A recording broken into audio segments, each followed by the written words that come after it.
right. Well, there's the old lady in front of me. Drove 2.5 hours down to get me. 2 hours back. Got the 1167. We're gonna hook up to the trailer tomorrow, deliver the tractor, and then we'll just throw the 7.3 on the trailer and bring it home. What I'm thinking is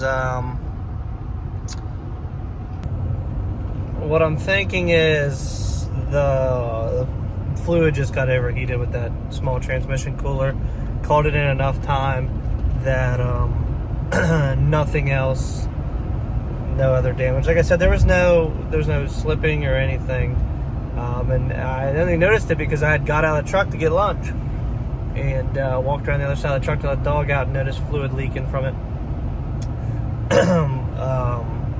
But we'll just tow it home. Hopefully we save the transmission, and I will just put the cooler on. I got this little time off, and just do a full transmission flush on it, and just hope and pray. If not, then we'll deal with it, and if it's something else, we'll fix it along the way too. Well, 5:30 in the morning, we're back down here in Fredericksburg. Got a little bit of sleep last night. Got about 3:30 this morning, and hustled down here to finish the load and rescue the, this is gonna be loud, CSX truck's pulling up beside me to get diesel, and then I'm gonna rescue the truck on the way home. So I think I'm gonna work smarter, not harder. I have to unhook the trailer from the 7.3, which is fifth wheel, swap out the neck to the gooseneck, and then I think the easiest way is going to be to take the tractor off the trailer because of how heavy it is. Not only is it going to be easier, I think it's going to be safer. The tractor runs and drives fine, so I think I'm going to back it off, do all the work, switch everything over, and then pull it back on and chain it back down. I think that's smart and safe, and I think it's just going to cause me less headaches and sketchiness in the long run. Well, there she is. I forgot to lock my ramps up last night. Still here, thankfully. So let's get to working. Well, I'm gonna try and be respectful of these guys sleeping and not fire this tractor up in between them. So I'm gonna move the truck over there a little out of the way, and that's a brand new coffin trailer there. Brand new. Move the truck over there and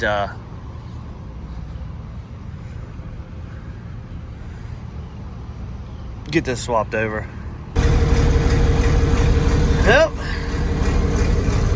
Good morning. Let's get this thing unloaded. Fires right up. She's got 5,000 hours on her. You know, it's kind of funny seeing this thing sitting in an auto auction parking lot.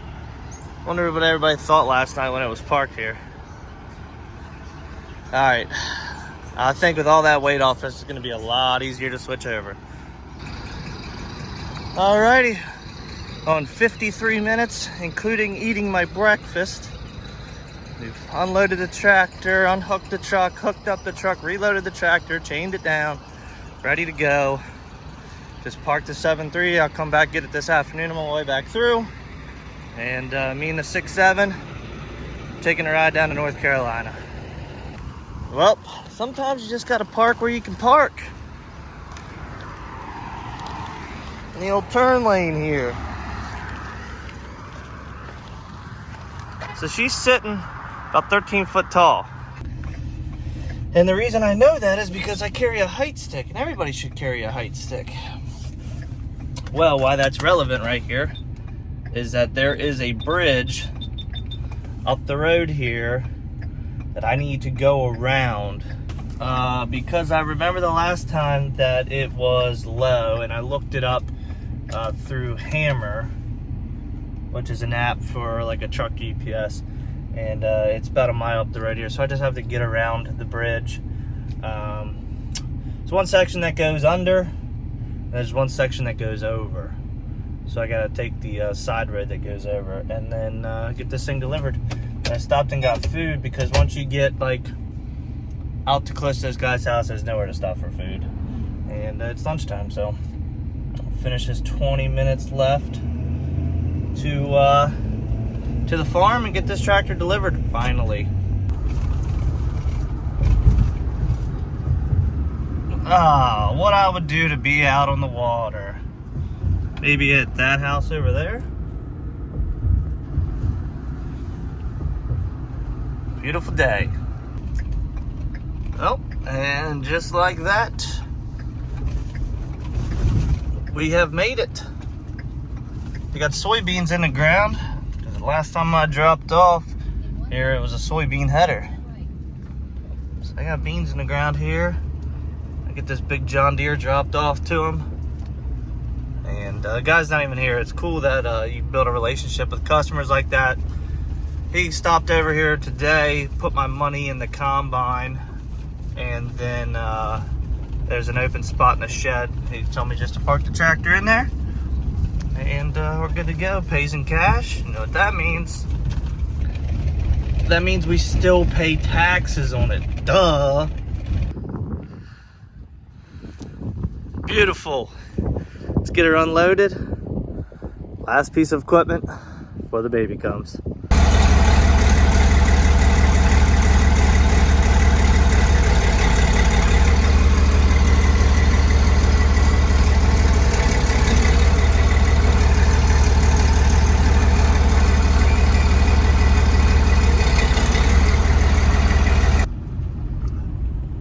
Alright, well the Ford got 10.2 miles to the gallon. Towing that big tractor down here. Turn right on Carteret Street. Let's get that reset and see what we end up getting on the about 4-hour trek back to pick up the 7.3. You ever felt just helpless? Like somebody's just out to get you? Well, this is the second day in a row I've been broken down. Truck I used to rescue myself, serpentine belt broke. Nobody has one.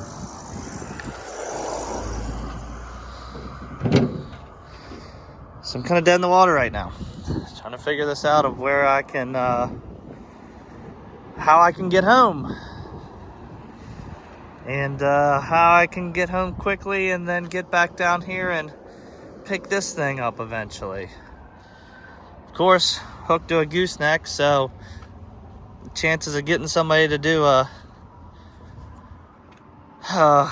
medium duty tow with a combination is probably gonna, oh, there's a sign from God. I should have just stayed home and drank natties. So keep calling around, see what I can do. Well, freaking pitter patter, let's get at her. Let's see if we can't get this thing on and get back on the road. It's only just about the hottest day of the year. It's like 95 degrees. So see if we can't get this fixed. That Uber driver was absolutely awesome though, so I'll leave him a pretty sizable tip after all he went through getting me down there and getting me back. See if we can't get this belt on here. Well, I'm sunburnt. My shirt's inside out because it's absolutely filthy. And I had to go walk into Enterprise and get a rental car.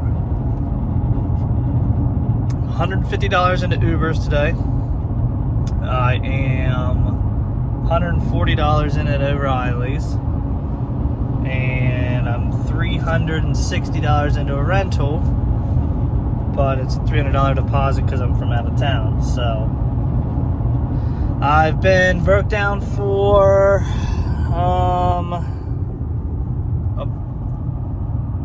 about 4.5 hours now. I tried to get the belt on myself. The real feel is 107. I was laying there. I ran out of water. I was actually getting a little worried that I was gonna have, I'd say heat stroke, but pass out or something because I was so hot. So I finally called it quits on trying to fix it. I am, of course, as soon as I get a rental car, I find a mobile mechanic, called it like 10 places. One guy referred me to this guy, and he's gonna come out within the next like 45 minutes and see, hopefully he can get it on, or him and I can get it on. I'm thinking with both of us, it should be a 5-minute job with an extra set of hands, so we'll see. But if that doesn't work, I have this rental car. And here's the crappy part. This rental car has to be returned down here. It can't be returned back home. So it's a $1,000 charge to return it back at home. So we're in North Carolina. It's like 5 hours from where we broke down, so I don't know, we'll see. Other than that, I'm hoping this mobile guy can get the truck running. I can throw this rental on the trailer, drive 30 minutes the opposite way, drop it off at Enterprise, and then head home. That's what I'm hoping for. And the only other option would be to take this home, grab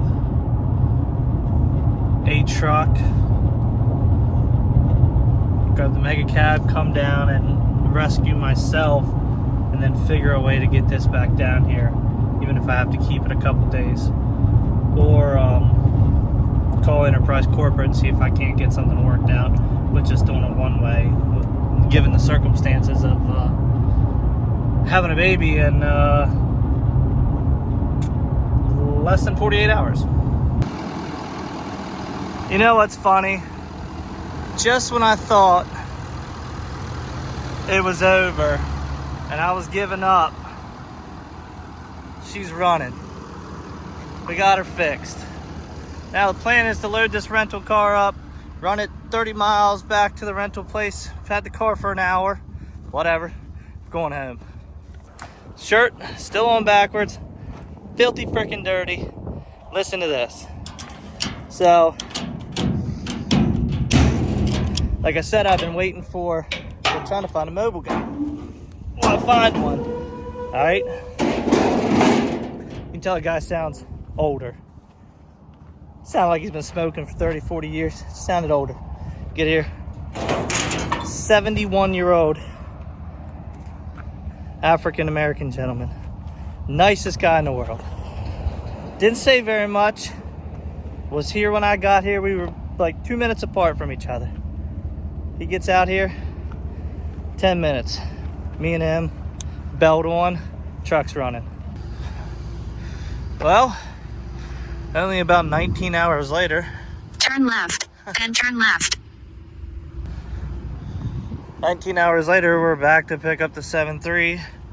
We stashed it back here, 11 p.m. now. Well, I'll get this loaded up on the trailer, get her chained down, and about an hour and a half home. And tell you one thing, we're sleeping in tomorrow.